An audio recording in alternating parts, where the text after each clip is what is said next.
Print servers in federal environments create risk and unnecessary complexity. Every new printer, location, or policy adds strain to infrastructure that was never built for today's demands. FedRAMP High Authorized Printer Logic eliminates print servers with a secure cloud-native, zero-trust solution designed for federal IT. With advanced security, centralized control, and simplified management, agencies can modernize print without added burden. See what secure serverless printing looks like. Visit Vasion.com to learn more. Federal Drive is presented by GEHA, Government Employees Health Association, proudly providing health and dental benefits to federal employees and their families. Visit GEHA.com. For a long time now, agencies have been grappling with cybersecurity challenges around identity. But artificial intelligence is making things even more complicated. The quick pace of AI adoption and the need to secure non-human identities in addition to human users has further cemented the need for agencies to adopt a robust, modern identity framework. Jennifer Franks is Director for IT and Cybersecurity at the Government Accountability Office.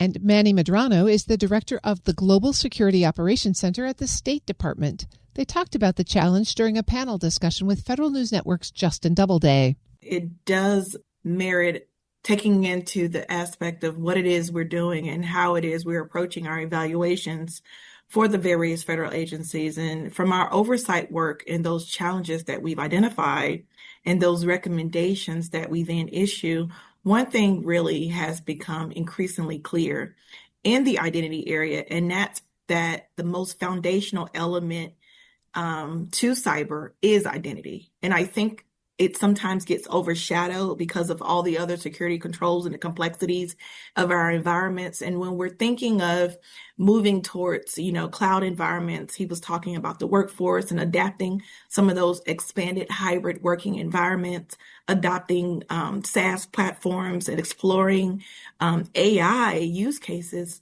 We still have to focus our efforts on identity management, which is increasingly one of the strongest pain points across our various organizations, because it's how we protect our systems and the data that resides on those systems.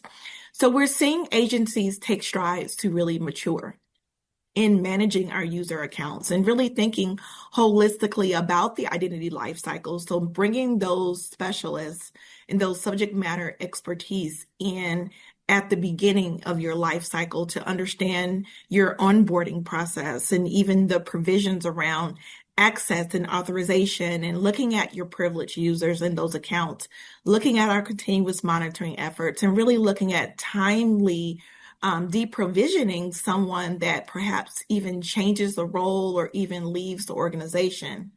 Another thing that we're focusing on is how our environments are connected, making sure that the HR systems are interconnected to the contracting systems and the financial systems and all of the technology platforms that really speak to making sure that we can protect the critical data of our various agencies' missions, and that we are not, siloing IT strategies and orphaning accounts and having unnecessary risk introduced where we're not considering the identity protection areas.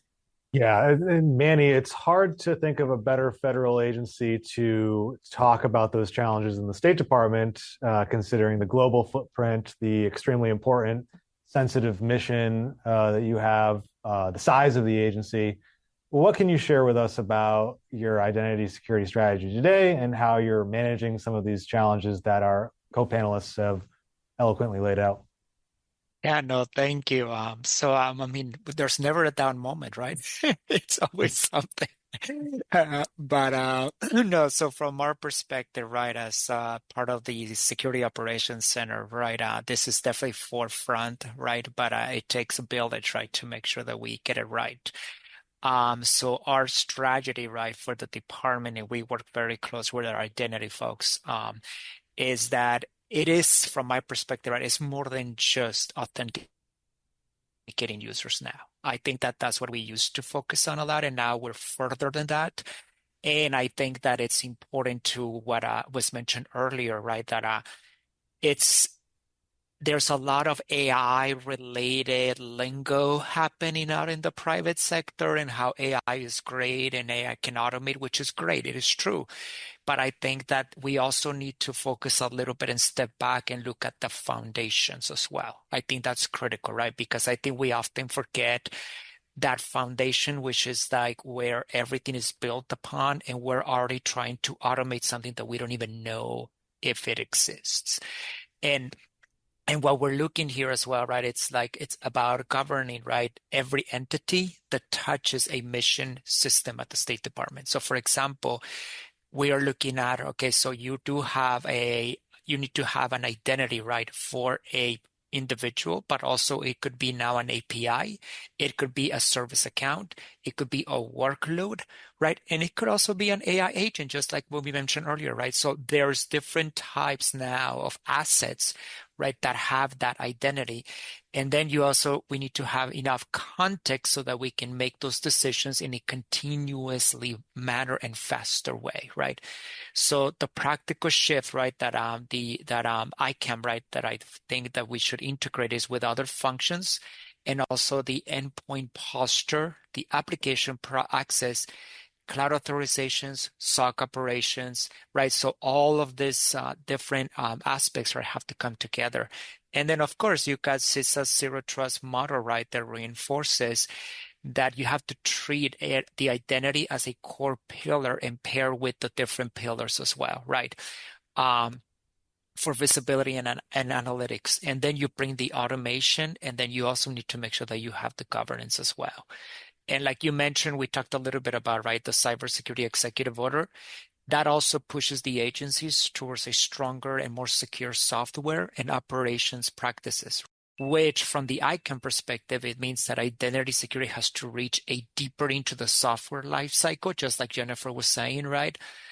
Into that workload, the CI/CD pipeline, the CI/CD access levels, right? And the service accounts governance as well.